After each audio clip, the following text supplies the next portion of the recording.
This is Face to Face on Channel 1 Television. I am Umaru Sanda Amadu. Face to Face is a weekly show on Channel 1 Television where we do the one-on-one interviews for you with the big personalities who carry the big stories of the day. Today, I'll be telling you who my guest is and why we must hear from him. I am Umaru Sanda Amadu, and you're welcome.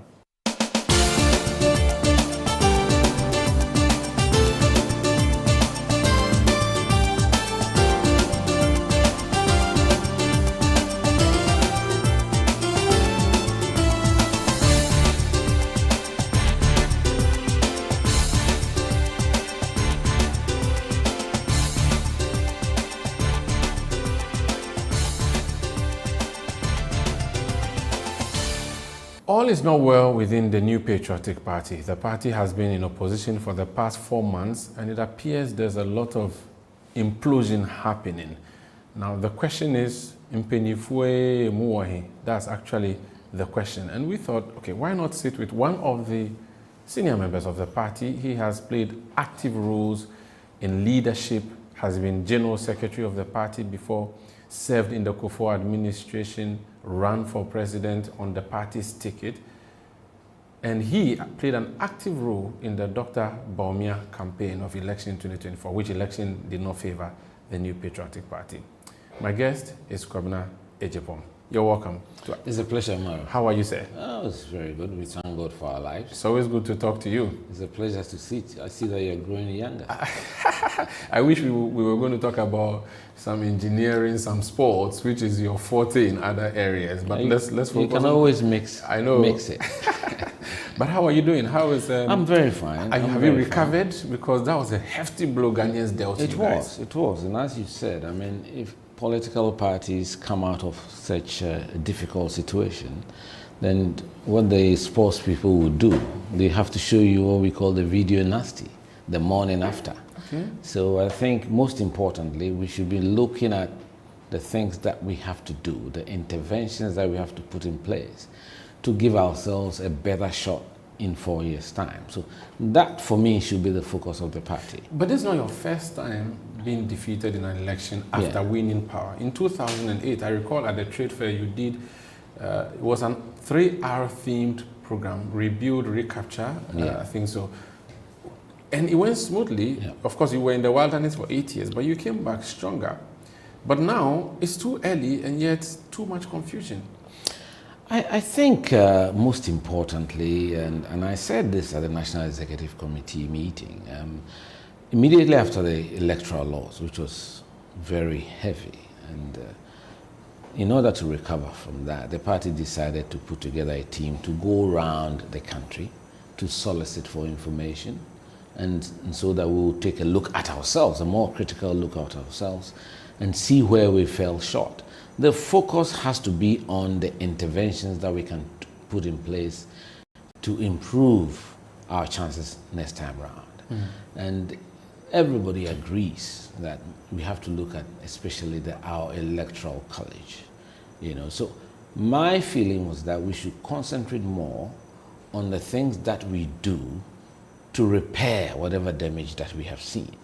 And those of us senior members of our party, by and large, we know exactly what went wrong, and so trying to fix it has to be our priority.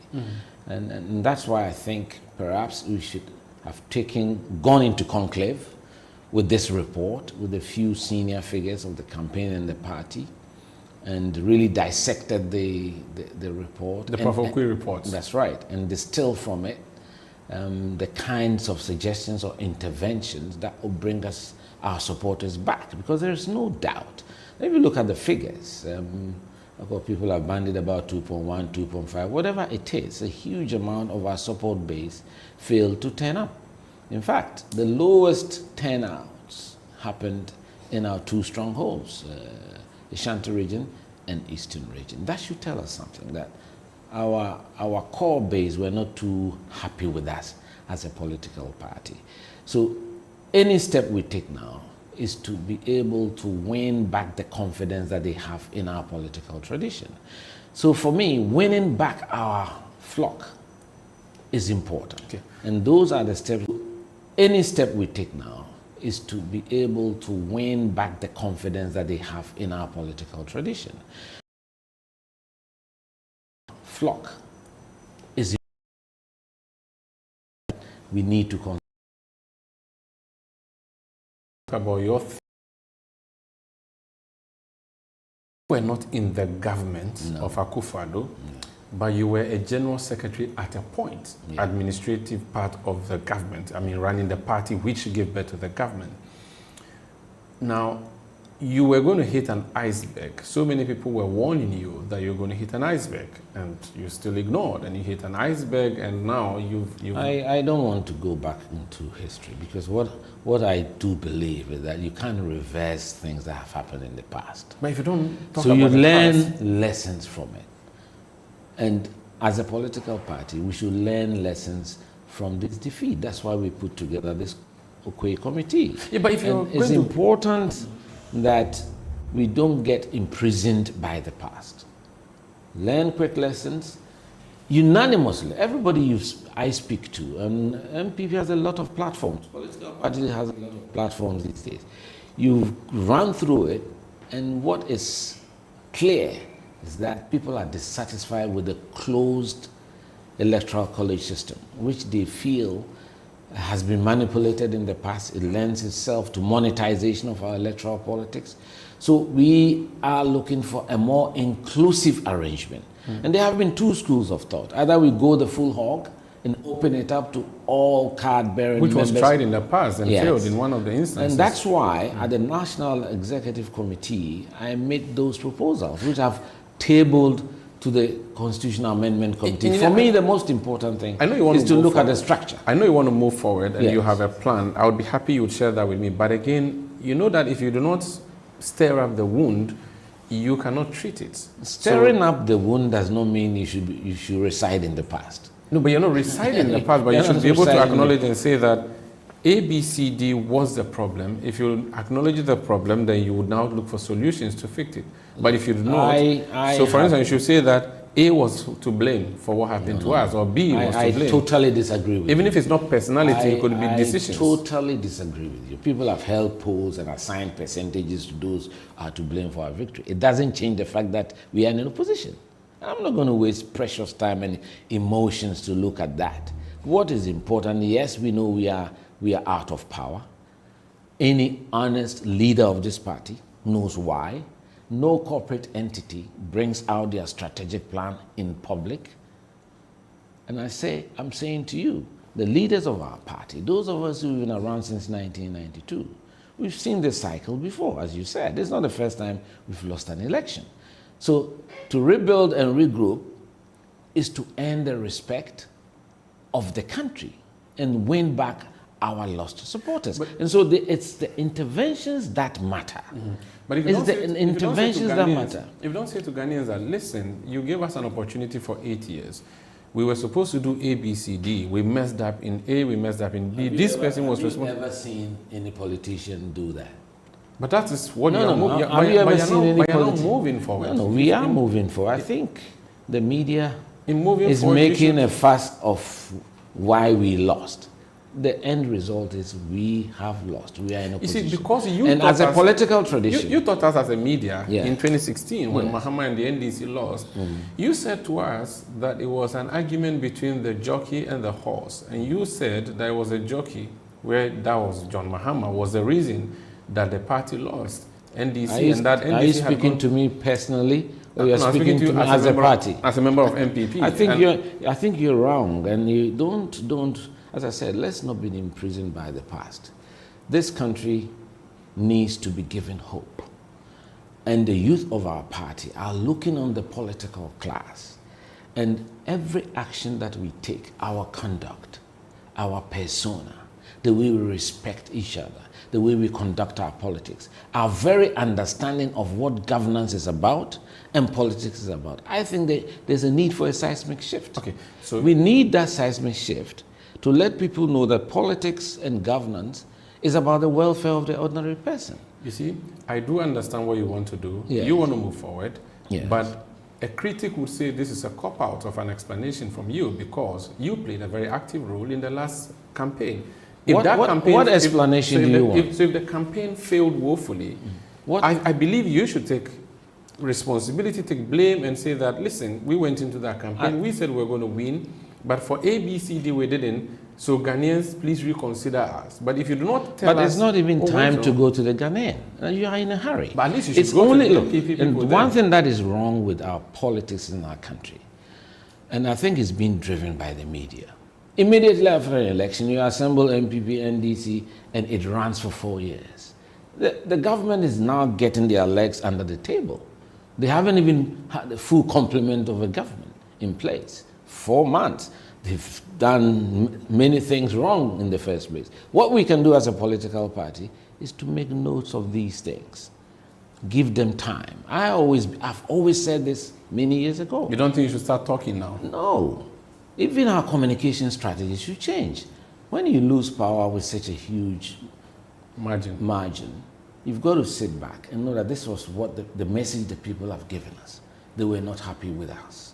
So we have to go regroup and present a more polished image of ourselves, present a better version, or in fact the best version of ourselves to the people 3 years down the line.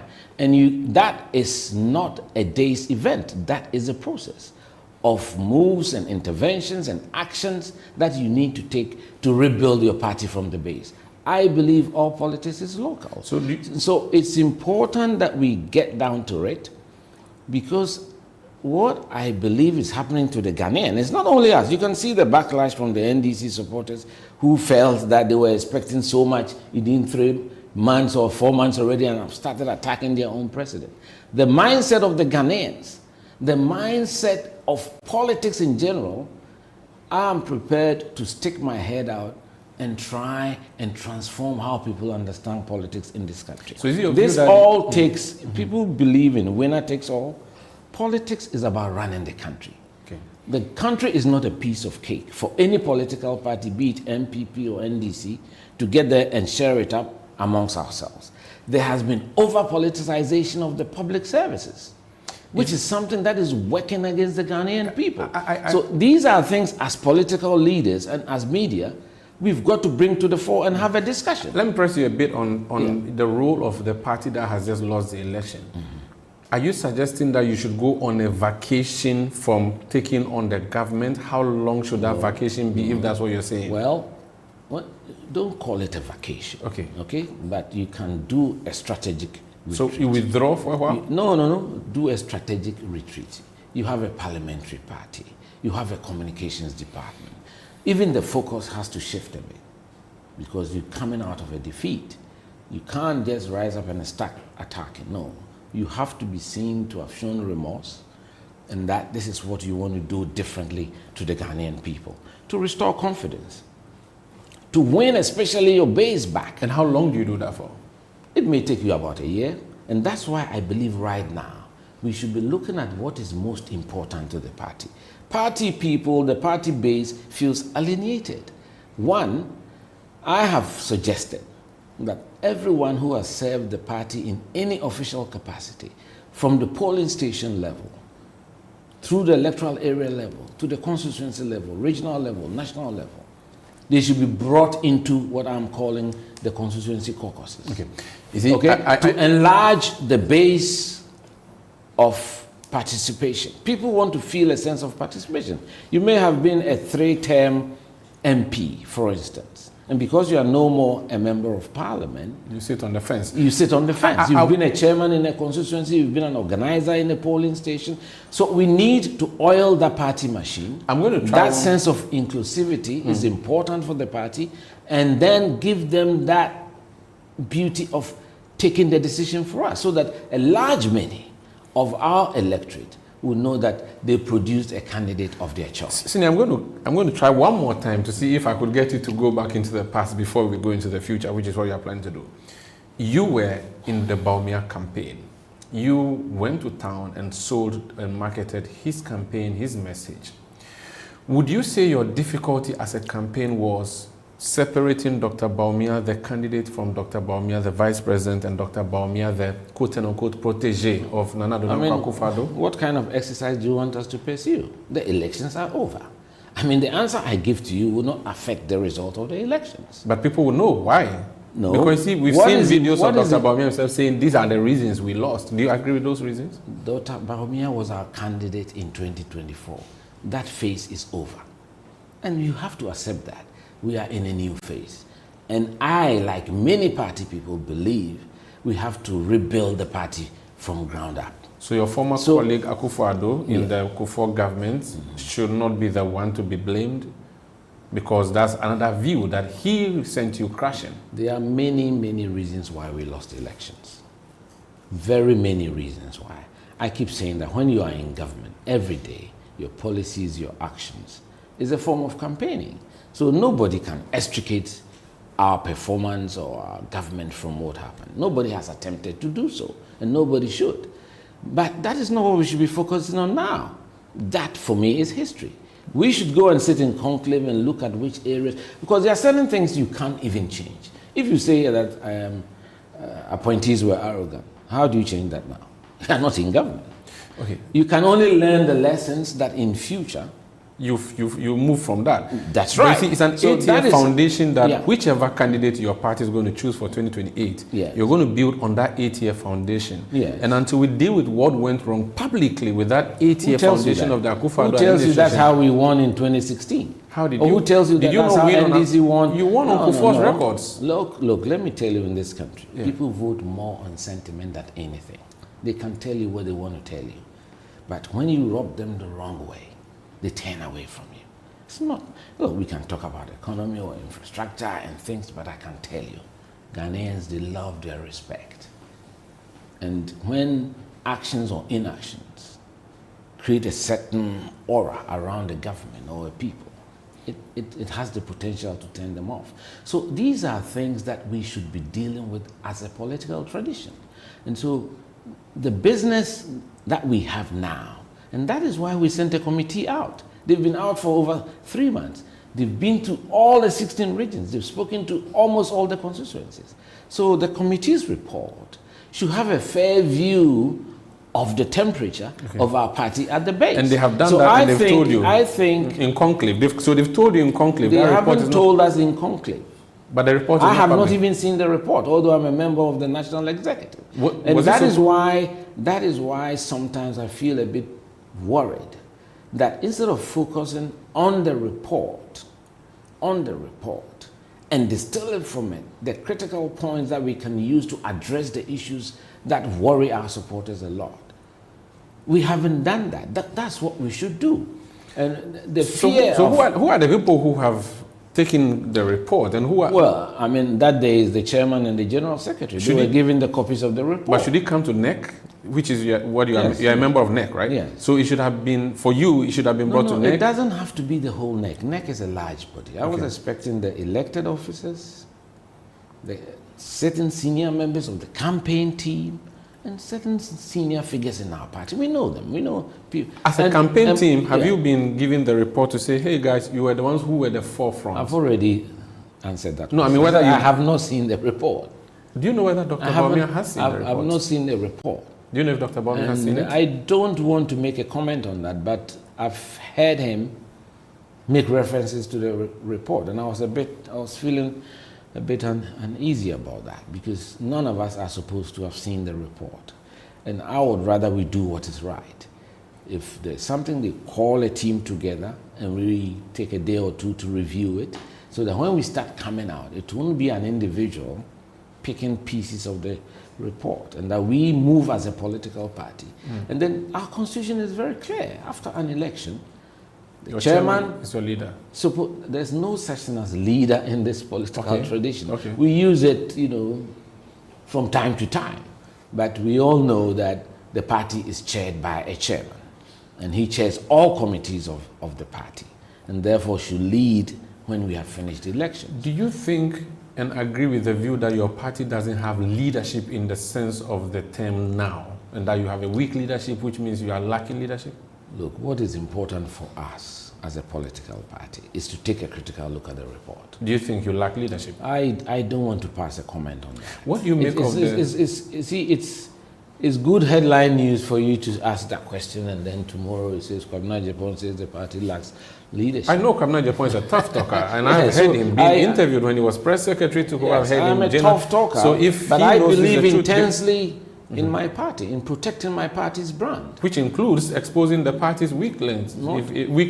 Exposing? And having it fixed. No, if you're a party person, you can have constructive criticism, like what I'm saying. I think that it is not good for individuals to be making quotations from the party report that all of us are not privy to. Okay. It suggests and it creates an impression, which is not very complimentary of the party. I'm going to take a break and let you now tell us what you think the solutions are going to be. Yes. But my question before the break is, the thank you tour that is happening, do you approve of it? I said I had my view in NEC. I think that right now, as it stands, the most important thing is addressing the Okwei report. And that for me as a person and for many others, we should have been concentrating on looking at the report, distilling from it very key elements, the things that we should do, because we have a conference in July. So if some of the suggestions means that we have to change some of our provisions in our constitution, that's what we should be looking at very quickly, focusing on the report. There's a view that the thank you tour is a way to vent, it's a healing process, allow people to vent and let their steam go out. But when the committee went out, if you followed the work of the committee, the Okwei committee, even we, the aspirants, we were given an opportunity to go and vent to the committee. So the party people have had reasonable opportunity to vent to the committee, and they went to all the 16 regions, visited quite a number of constituencies. So this tour is unnecessary, you think? That's the conclusion that you want me to arrive at. I want to be sure what your position is. My position is I didn't support that we should have a thank you tour now. I want to be frank with you. This is Face to Face on Channel 1 Television. My guest is an engineer, he's a journalist, he's a politician. I don't know which one I'm going to give it to him, but his name is Kwabena Agyepong. When we come back, we'll talk about the future of the NPP from his lenses and his own future too. He ran for the Flagbearership. He did not succeed. Will we see him campaigning again? Please stay with us. Life is a celebration of moments. Big and small. The sun is scorching, I'm feeling the heat. With Piva Drink, every moment becomes a refreshing celebration. From the beach to your home, in every corner of your world. Piva Drink at a burst of refreshment. Give me Piva cocktail and tangerine.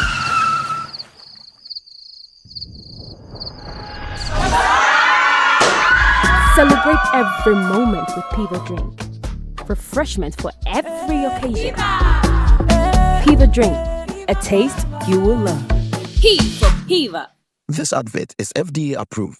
In a world filled with challenges, we all need guidance, hope, and a lifeline to anchor us. This is Lifeline, and I'm your host, Fred Crunchy Mensa.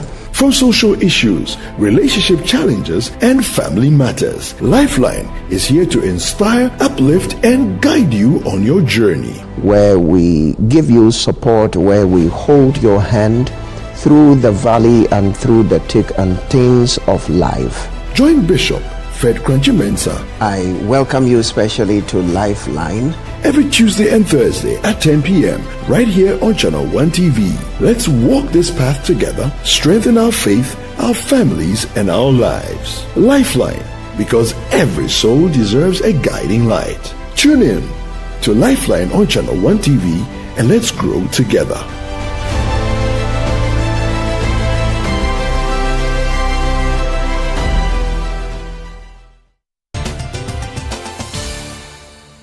You're welcome back. This is Face to Face on Channel 1 Television. My guest is former General Secretary of the NPP, former Flagbearer aspirant of the NPP, former Press Secretary of President Kufuor, Kwabena Agyepong, engineer.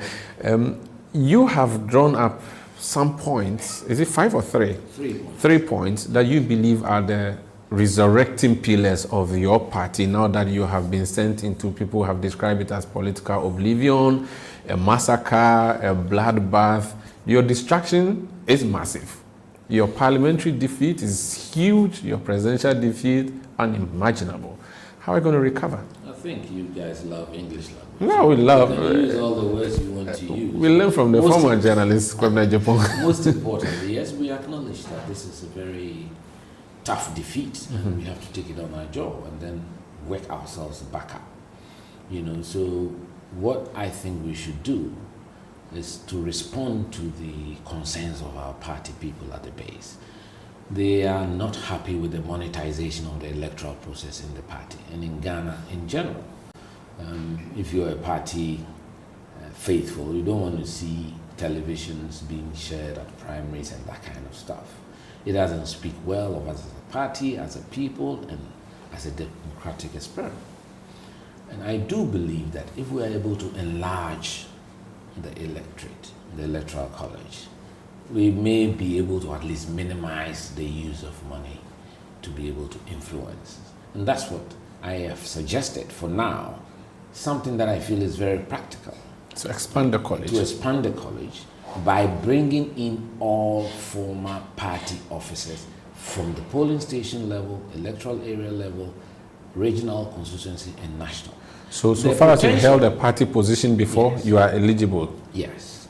Yes, because sometimes you go to a constituency, you go and see a former chairman who had been there maybe for 3 terms, is no more the chairman, plays no role, is not part of the current executive committee, and all that experience that he has is lost to the party. And so they feel a sense of detachment, and of course they all have their own core of influence, and that increases the apathy. Even members of parliament, former ministers of state in a constituency. I mean, if you take someone like Umaru Agyei Agyepong, who's been a former minister of roads, local government, so because he's no more MP in Sunyani West or this, it shouldn't matter. It shouldn't matter. He should, you know. So these are things that have to change. That will significantly increase the numbers to well over 2 million people. So everybody should be involved. Should be involved. But if everybody should be involved, then the whole party card bearing member thing, how about that? That will get there. You know, that is a logistical nightmare. One, it's capital intensive, but we'll get there. I mean, but that's better if you want to expand it, yes, to avoid financial influence. Eventually, I think we should get there. So everybody has a card and all card bearing members can vote. But whether we can achieve it within a matter of a year and be able to satisfy our 2-year clause in our constitution to have a presidential candidate in place, I don't think that would be a huge challenge. And that's why... So go for the low-hanging fruits. That's right. This one will bring... Look, all the confusion that you see in the parliamentary primaries is all because certain polling station executives feel that some influences have been used to dislodge them from it. So even if you were a polling station executive in 2014 and now you can vote, then that apprehension goes down significantly.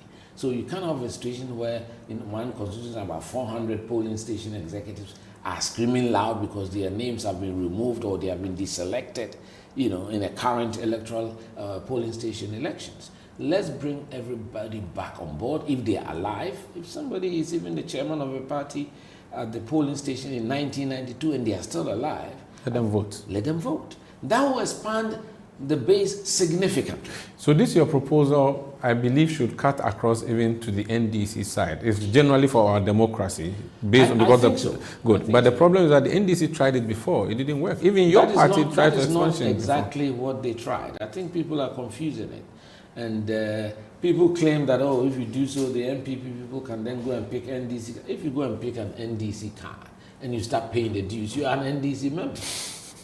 Even if you don't believe in that. Simple and short. You are adding up to their numbers. And fortunately now, because of the national identification process, everybody is on a database. So I think the fears that are being bandied about is not as significant as people want us to believe.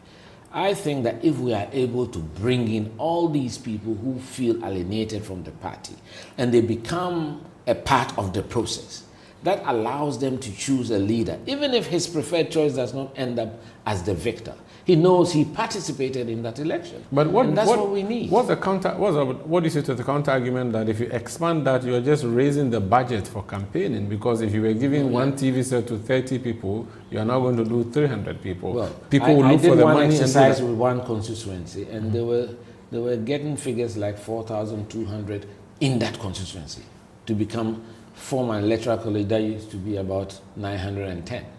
You understand? That is the kind of expansion. So 4,000 unbribable. If you have the money, go try it. go try it. You know, so I think that one, it will get more people to participate in it. They are likely then to look out for quality leadership, not just money bags throwing money. What do you say to the view, or again, a criticism that may come up after this, where they say, oh, don't mind Kwabena Agyepong. He didn't have money because he couldn't mobilize, or he wasn't interested in giving money, and so now he wants nobody should. I mean, kind of thing. Umaru, there's nothing shameful about not having money. So I have no time for money and materialism. That has always been my life. And that was taught to me by my dad, and I believe in that. The kind of materialism that has gripped this country, where even when you talk to intelligent people who are in the university, whether it's the TAIN or the TESCOM, and you ask them why they are members of these organizations, all they will tell you, I want posting here, I want this, I want a scholarship. The country is not about what we will get out of our country. No, all these countries that have become great countries, Japan, which was down in ashes after the Second World War in 60 years, built ground up by people who were supposed to put in sweat equity, dedication, sacrifice. I've never been a rich man. I don't care about money. But God has blessed me with enough to take care of my wife and kids. I'm fine. For the last 8 years, I wasn't part of the government. I wasn't paying, I wasn't worried. I thought my absence was a loss to the party and to the government because I know I can contribute so much by supporting whatever I do. I believe in principles. This party, NPP, it was formed at a time of extreme difficulty in this country. And people sacrificed. People sold their buildings. Even as a young civil engineer, as part of the Young Executive Forum, every month, religiously, we take a part of our little income into a pool and send it to General Ajeni Mboate at the party headquarters. That is what I believe is missing in our politics now. So when I hear both NDC and NPP, I haven't got this. Look, it's about what we can contribute to society. And I want every Ghanaian who is listening to me to understand that you can lead a fulfilled life without being rich. I'm worried about you, the media, going into people's bedrooms, showing their beds, showing their cars. And that is becoming a sign for Ghana now. I think it's atrocious. You should come back to the media. You have been away for long. Things have changed.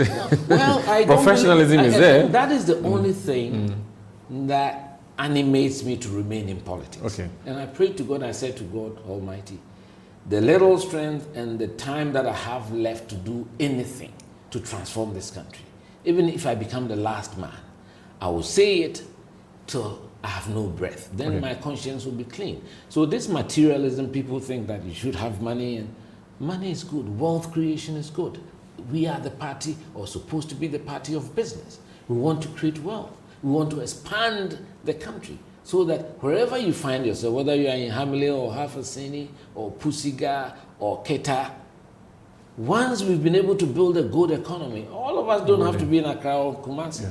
So point one, expand the Electoral College. Point two? Point two is that I think that after we've been able to achieve the expansion, then we should hold the presidential primary first.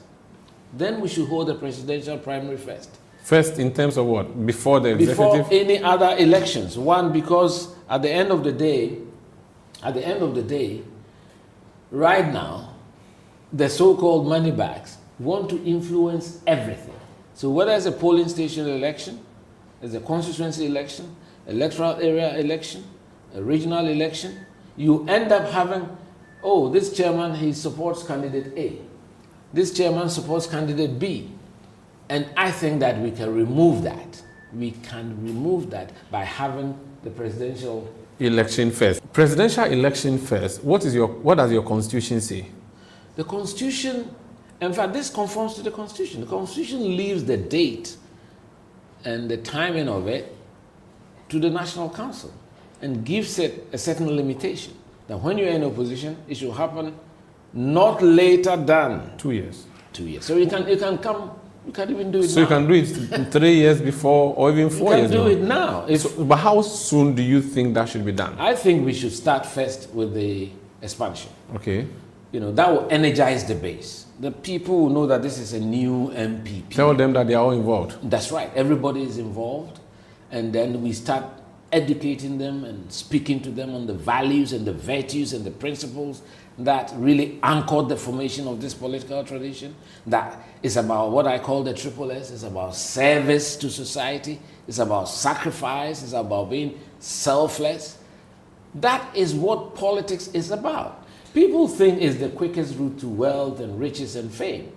And I believe that maybe one or two bad examples on both sides of the political divide. So every young man wants to aspire to be those people. I've always encouraged young people, build a career for yourself. I was a civil engineer, worked at Ghana Highway Authority for a significant period before setting up my own private consultancy, built my own house from my sweat as an engineering consultant. That is where I still live. It is no embarrassment to say that in all my 40 years I've built only 2 houses and I have a few plots of land. That is fine. You don't need to rack up your real estate because you are press secretary to the president. I was press secretary to President Kufuor for almost 6 years. I didn't add up to my real estate. So, So I think the mindset change is important. so if you We had have to recalibrate our thoughts.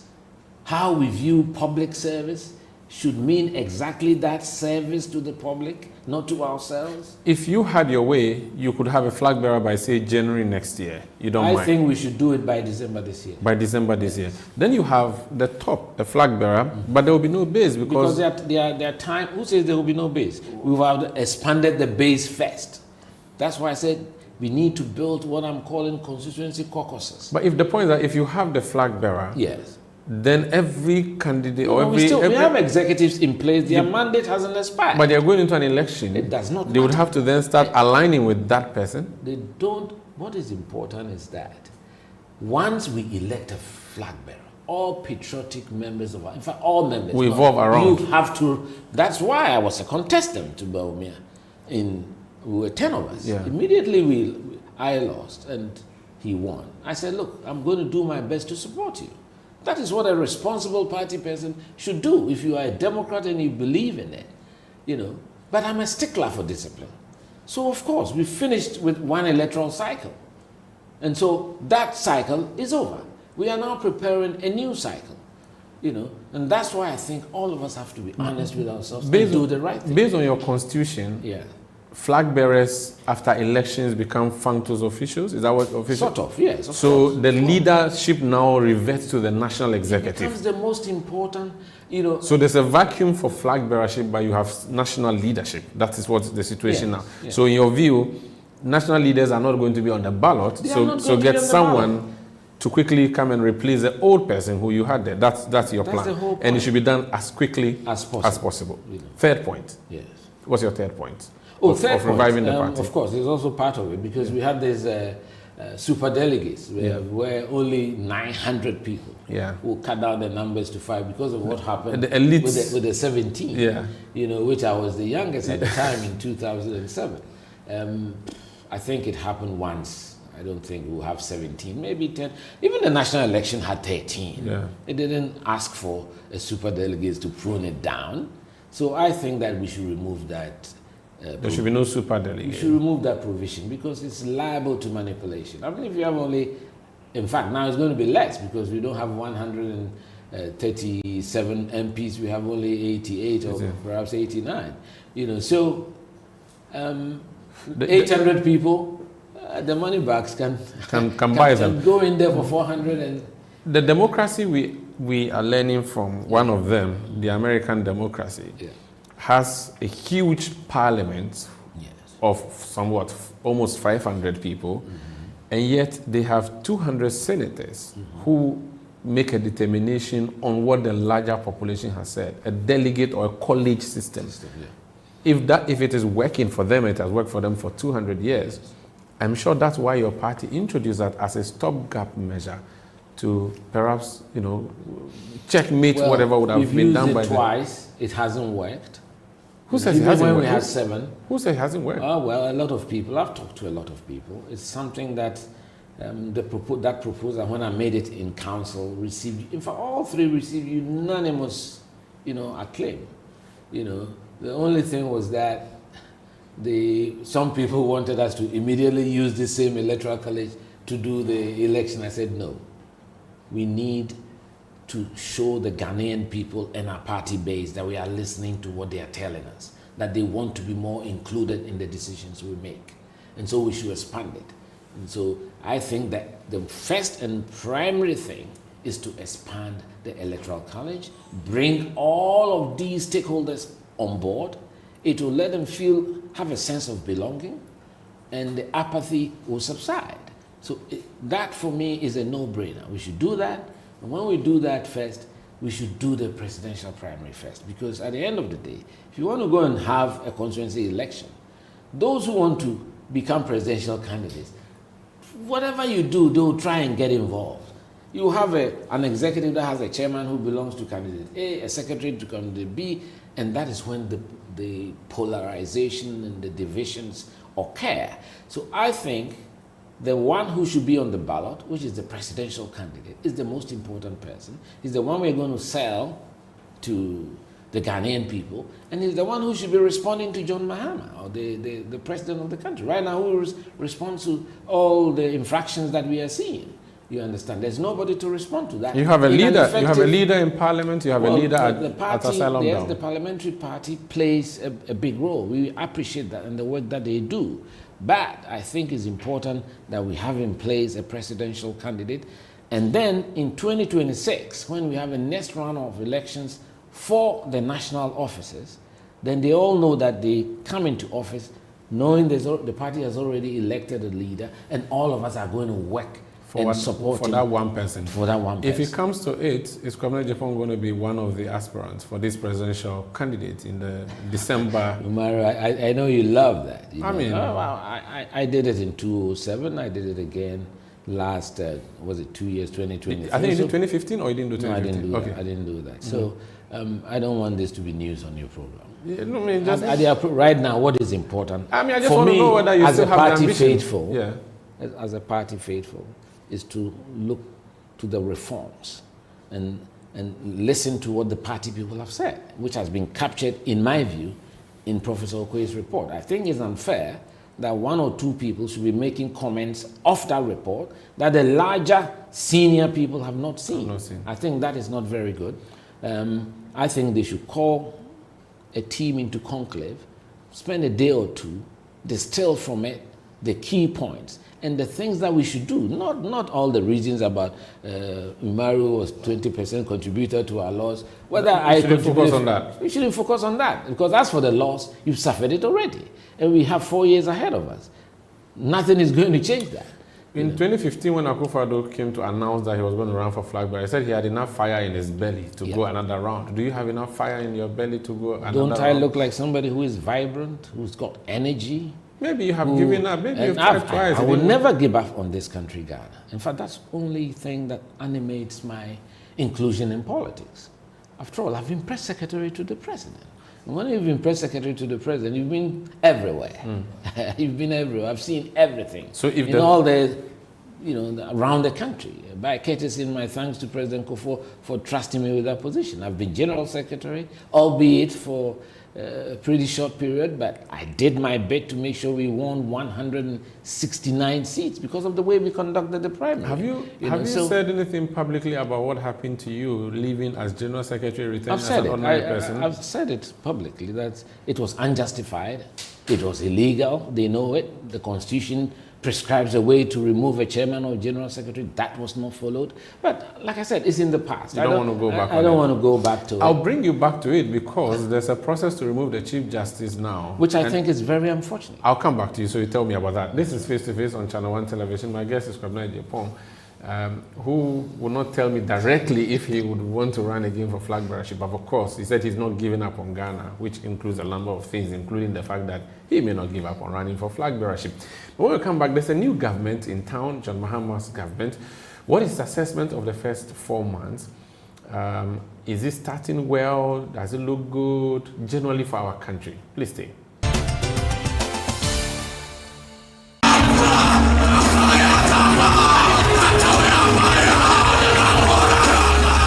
This year, take the first step towards a deeper connection with God and one another.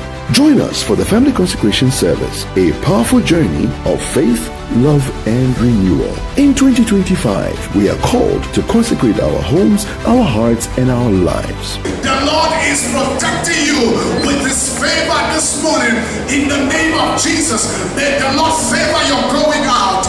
May the Lord favor your coming in. To dedicate ourselves and our families to the path of faith, grace, and unity. Through prayer and reflection and a shared devotion, the Family Consecration Service 2025 brings families closer together, strengthens bonds, and invites God's presence into every corner of our homes. It's on Thursday, 1st of May 2025 from 6 a.m. to 12 noon. The venue is the Oil Dome, Royal House Chapel International, Accra. There will be renewal of vows for married couples. On this occasion, I'm asking you to forgive me for all the hits and pain I have caused you.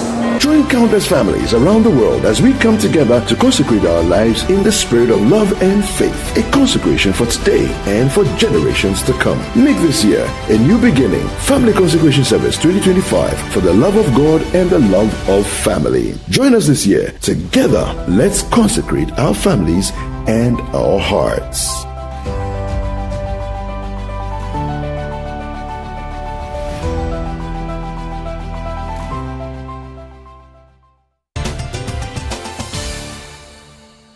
Yeah, welcome back. This is Face to Face on Channel 1 TV. Honorable Kwabena Agyei Agyepong, Mahama is in office now, 4 months. As someone who has been in government before, what are some of the pitfalls that you have noticed? What advice can you give him so that he can fix this country for us? He is a president now. Ghana is choosing. Good. I mean, I think first and foremost, I want to put this on record. And I think maybe Ghana, we can benefit from this convention and not being overly critical in the first few months. I think we need to allow governments to settle, to have full complement of their appointments and all that. And maybe after a year, you can take a look at some of the things he's doing or he has done. But having said that, I think he started a bit on the wrong foot with a few things that he has done. So he's not starting well. My mother says a good day is usually seen in the morning. So That's his right. morning is not looking good? Especially as a party that took over from a competitive election. The handover was smooth. All these invasions into people's houses, I think it was unnecessary. If you have strong investigative arms, whatever information that you need as president or as a government, you have a full complement of the information architecture that to put it together and prosecute people even if they are absent from the jurisdiction. You can do that. You don't need to force them in front of you to be able to extract things from you, because the law allows them even not to cooperate with you, because nobody would like to give you information that will incriminate him in a future trial. So those were some of the things I thought was completely unnecessary, and it gave the government a bad name for no reasons. And then some of the populist things I've seen people, I mean, for the first time, when I was appointed press secretary, I know in those days, I think the social media was not up, but I would never have done that. I've seen people go into office and take selfies of themselves. They are in a celebratory mood. Of course, they have to It is celebrate. wrong. They won by 2 I million. think Ghanaians are too celebratory. In fact, I have had calls and reasons, even in the past when we were in government. I didn't understand why ministers get appointed and you are going to a vetting a whole retinue of chiefs behind you. You don't think that's It's completely unnecessary. We should it stop shows that your community supports you. No. You see, these are the things that don't help us build strong politicians who can take the right decisions. Because they are indebted to those people. That's right. You create a certain environment that allows corruption to thrive.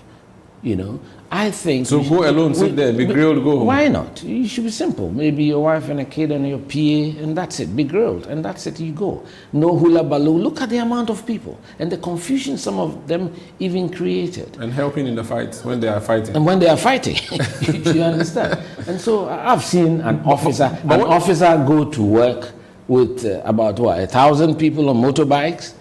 That place is a state organization. Maybe they were riding in support. It is wrong. It's not, they were not. See, these are things, Umaru, as a country, let's be serious about our politics. It is wrong. The job ahead of us is a difficult one. Because you mentioned And the vetting, yeah. how good was the vetting? This is the vetting that could have been... And that's something I complained to our minority, even in NEC. I said to them, even the standing committees were not in place. How could they start the vetting without the standing committees in Parliament? Why did they accept that? There was the committee on selection, there was a committee on appointments. No, the but they should have the full complement, so that when you are grilling the roads minister, there's a roads committee member there, and they know that, but they somehow... So they went ahead of themselves. I thought that was wrong. But what about the quality of we saw your people walk out at a number of, as for vetting in this country, I have my own very radical views. We should not do it. Not that we should not do it. I think we play to the gallery. It's a joke. If you want to vet people, vet them properly. Let's be serious in this country. We have in this country where people's degrees are fake and other things. It's all over the place. Everybody calls themselves a doctor these days. And the National Accreditation, what do they call them now? Is it GTEC? Something NACA, I think. Ghana, what is in the name? We keep changing names. Even BNI is now NIB. Because when you changed the currency in 2007, you added Ghana to it. So you also helped us Ghana City so that we don't have to. But anyway, this on the lighter side. I just want What about the fact that he promised to give us 60 ministers? He has stuck to that. It's worth celebrating.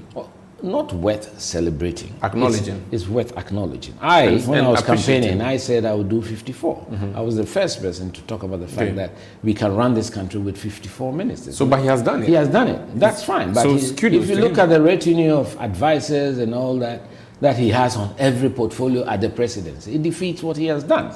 You understand? So, and then if you look at even the budget and the money is being assigned, you really have not achieved much. But anyway, I think it's too early.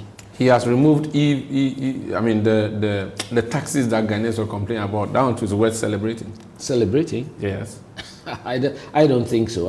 Look. He promised and he has delivered. Most importantly, he's got a big task on his head. And I wish him well. He's a personal friend. I know him. So I wish him well. Let's stop playing to the gallery. And I think he himself has to be serious about what he's doing, in how he's communicating, and we should reduce just doing things to the political gallery, the expediency of politics. Once you are in charge of the country, you are the country not only of NDC people, of all Ghanaians. And every decision you take impacts on the life of Ghanaians. And I am a stickler for working for this country, Ghana. That's what I believe in. And I look to the transformation of this country.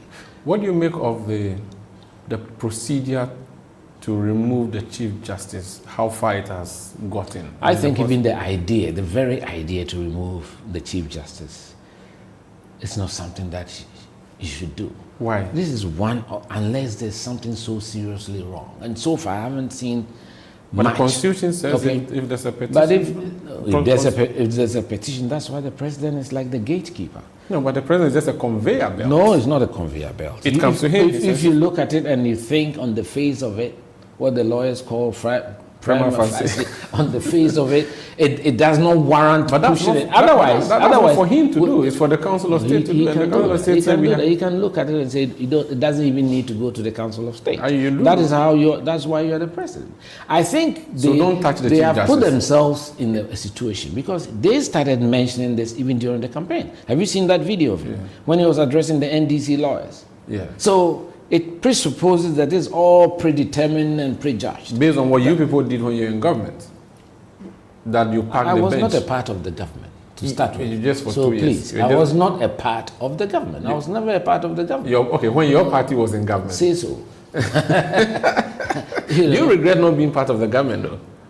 Of course, I would have loved to serve my country, and I think it's a loss. Did you ever have a conversation to Akufo-Addo about, hey, I want to take up a ministry for roads and highways for you? Well, you want to be privy to conversations I have with presidents? I was press secretary to the president. There are secrets that I would die with. During your time, cabinet memos were leaking. So our time? When you were Kufuor's press secretary. Which cabinet memos were leaking? Should I call Kweku back so we have a conversation? Just once from Kwesi Pratt.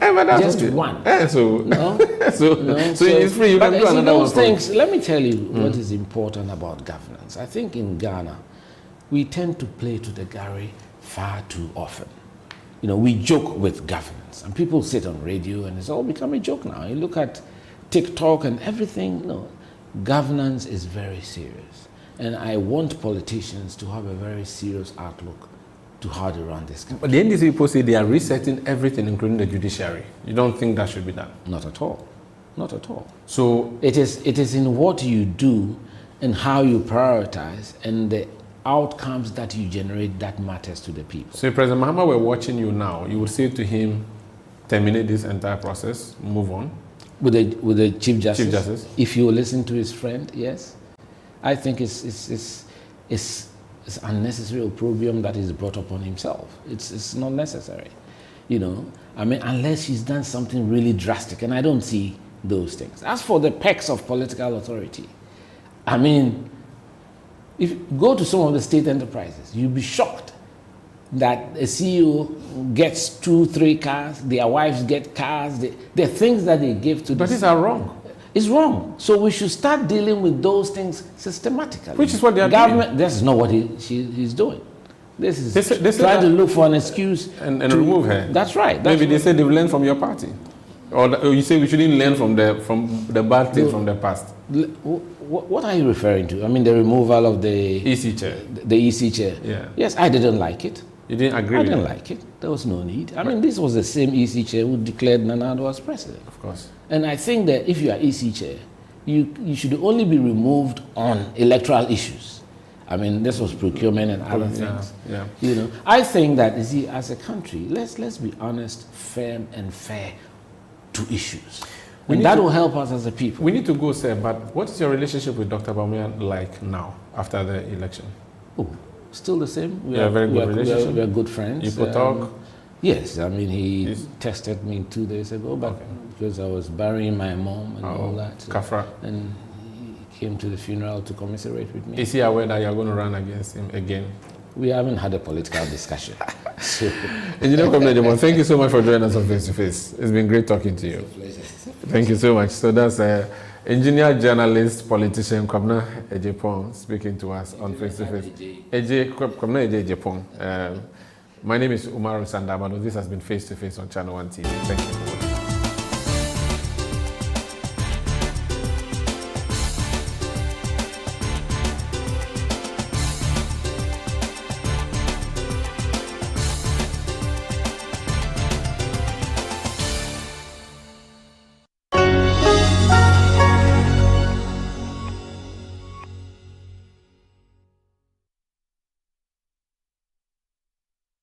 Curious about what's happening beyond your borders?